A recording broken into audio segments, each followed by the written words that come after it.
You cannot take a step back, of course. Oh, man. Hold on just 1 second. Julian Rierson is over this. All right. Manny, you on the air? Haaland wants to see a cross. Yeah, I'm here. All right. Okay. For a second, I thought I'd lost you again, but no, it's the equipment misleading me. All right. Well, we are back right here on the Sports Spotlight on radioazad.us, where your voice matters and the voice always matters. And man, oh man, the voices have been loud. One about the U.S.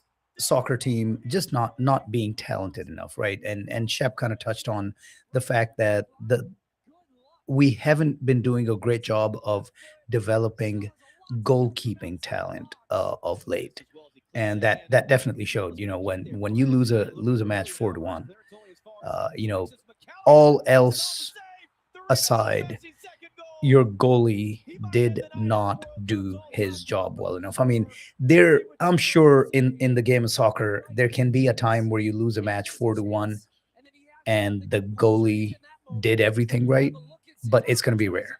If you're going to give up that many goals and lose that badly, the goalie made mistakes. And in this one, the goalie absolutely made mistakes. But with that said, we've beaten that the dead horse quite a bit. Let's talk about the other thing. You mentioned the president getting involved. First off, no president. This is not about our president. No president should be getting involved in a international fair competition, right? That's what it comes down to. This isn't about one person. This is about the process, right? That just shouldn't happen. But with that said, once it happened, I think it absolutely Manny, you talked about it put extra pressure on our players now, right, to actually perform. And that we know, we've all played sports. We know what that extra pressure does, right? So that was unnecessary. But secondly, and again, I said this to somebody. Somebody was, I think it was Tuesday. It was right after the match. We were discussing that game, and I said that absolutely, I think Belgian players were a little extra motivated. And the person with whom I was discussing this, their counter was, well, if you're playing in a World Cup quarterfinal game and this is what motivates you, then there's a problem. And I said, absolutely not. Look, was the Belgium team motivated to play and win that match? Absolutely. Does something like this, something, underhand, something at least with a feel of impropriety, does that give you extra motivation? Absolutely it does. Absolutely it does. Right. So what are your thoughts on those two things? Both the extra pressure on the US players and then the extra motivation provided to the Belgian team. Yeah, I think you're absolutely spot on. I mean, it's basically equalizing the other end. So you're giving more pressure when someone has the most powerful person in the world, with wars going on and economy and everything. They have time to, influence someone to change a call. It's also really sad that, like, some of these things, like this suspension and decision to overturn it, like, didn't happen right away, a day or two. It was literally almost like the day of the match, I believe, when it was an hour or two before. Yeah, that's the other thing. If you're going to make some kind of decision, you need to give the other team 24, at least 48 hours to make plans and have a different strategy. To prepare accordingly. It's not, so it's a double slap. Not only do you go ahead and take back the suspension, but you're also doing it within a few hours where you don't have now any chance to prepare. So I'm sure they took some contingencies, but they were certainly, I don't believe, thinking it was going to be overturned. Most of the world wasn't thinking, because we were all shocked the day we woke up and were like, what precipitated that? I'm not sure if it was not just the president, but in the media sphere, it sounds like there were some channels and some personalities were asking for it. So then slowly, it took almost a week for that support to build. But yeah, you're absolutely right. Belgium was certainly very much motivated to go out there because not only did they feel like they were the better team, and yes, they were if you look at the score, but now all that hard work, to get to that match with the USA, it almost felt like they're the ones that are the evil ones, right? The ones that the world is going to be against. So it was Yeah. it was a lot of that, and I think you're absolutely right. All right. The other thing, as I was looking at it, thinking about it, you've known me for a number of years. I'm a pragmatic guy. I don't know if I've ever said this on the air before, but one of my wife's favorite things to say about me is she says, I'm never worried about hurting Rizwan's feelings because he has none. Because I am a very pragmatic. I'm always talking about emotions just get in the way. You should look at the facts and make decisions. Blah blah blah. So I see where she's coming from. So I am a very pragmatic person. So I zoomed out and I'm looking at this, and here's what it comes down to: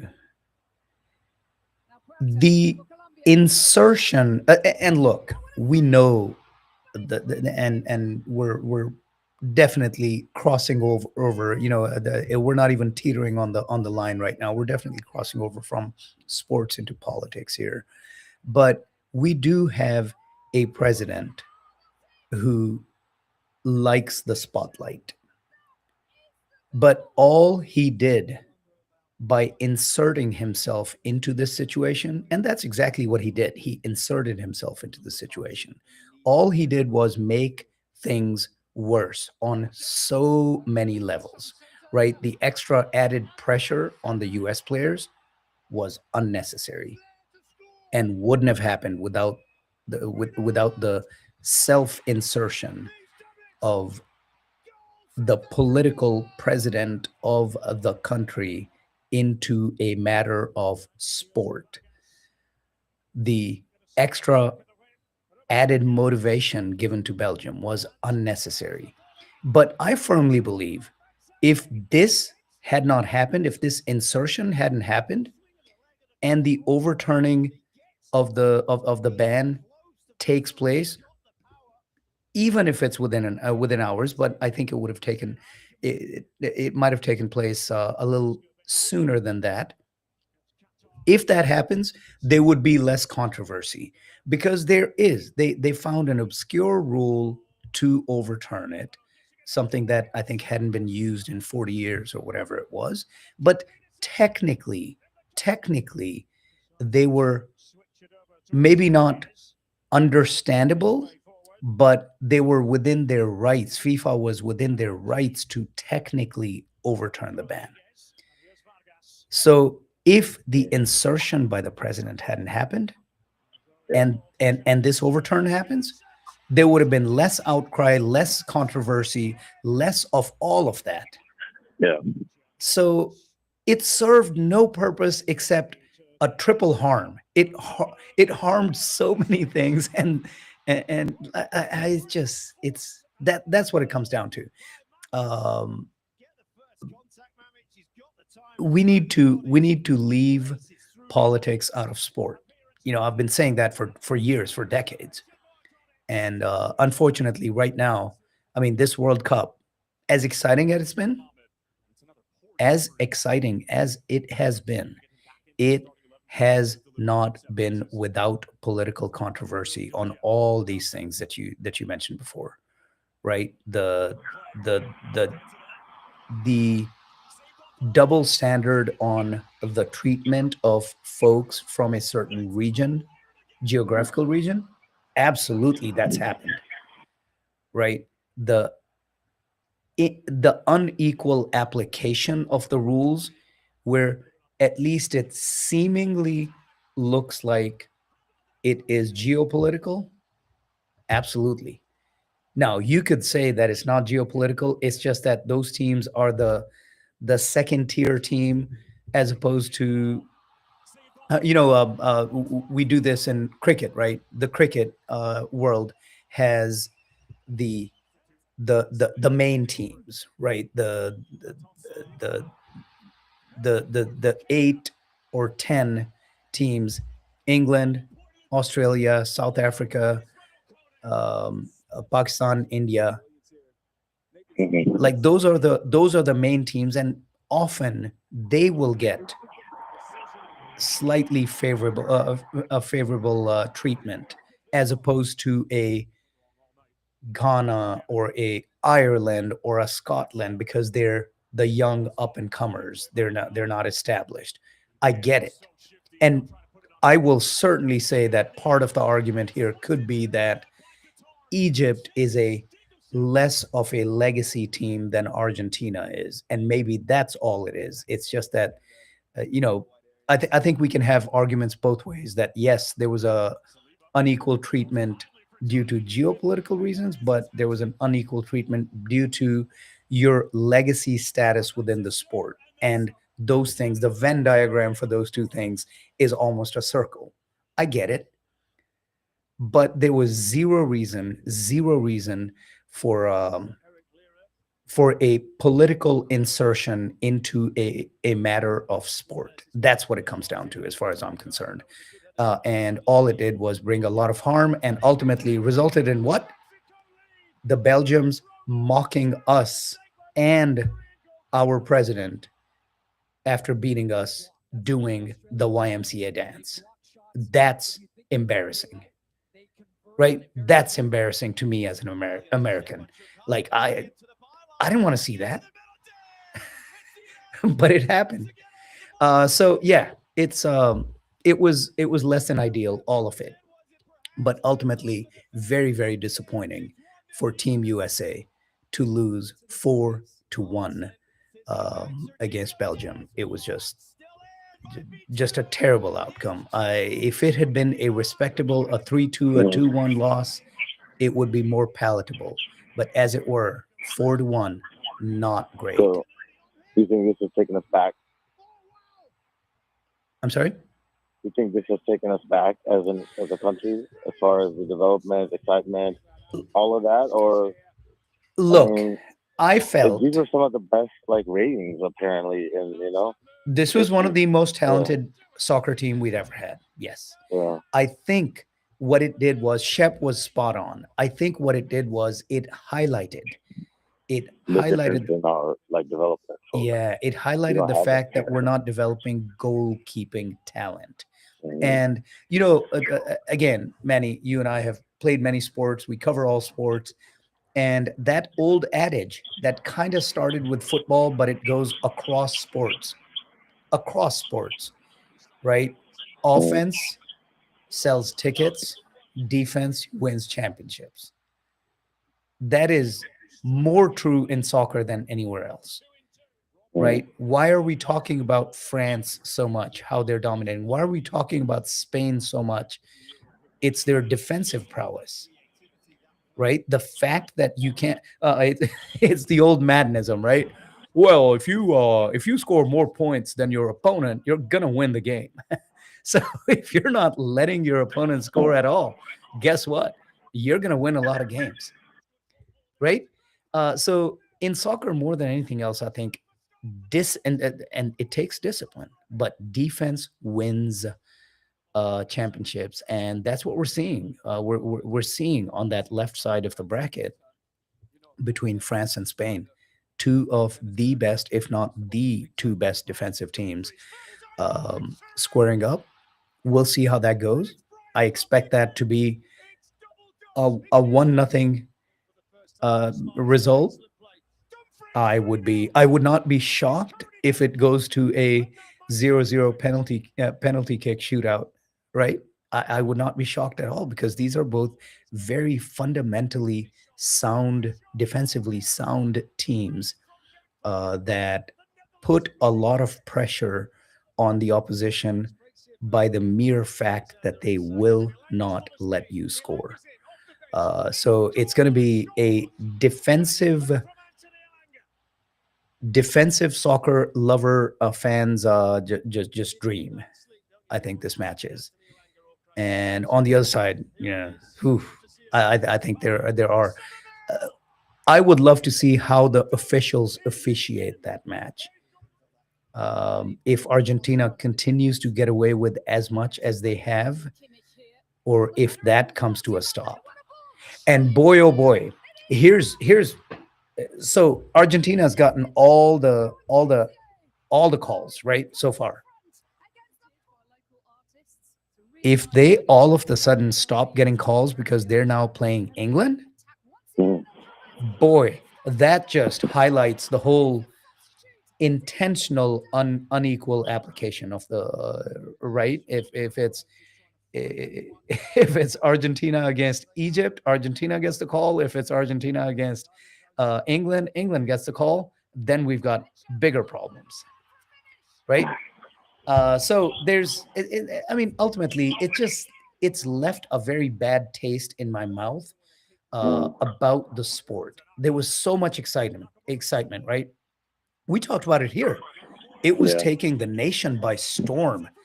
People who Right. had never mentioned soccer were watching soccer and following up on, and not just US soccer, but they were this World Cup had actually brought millions of extra fans, millions of extra eyeballs onto this Right. sport.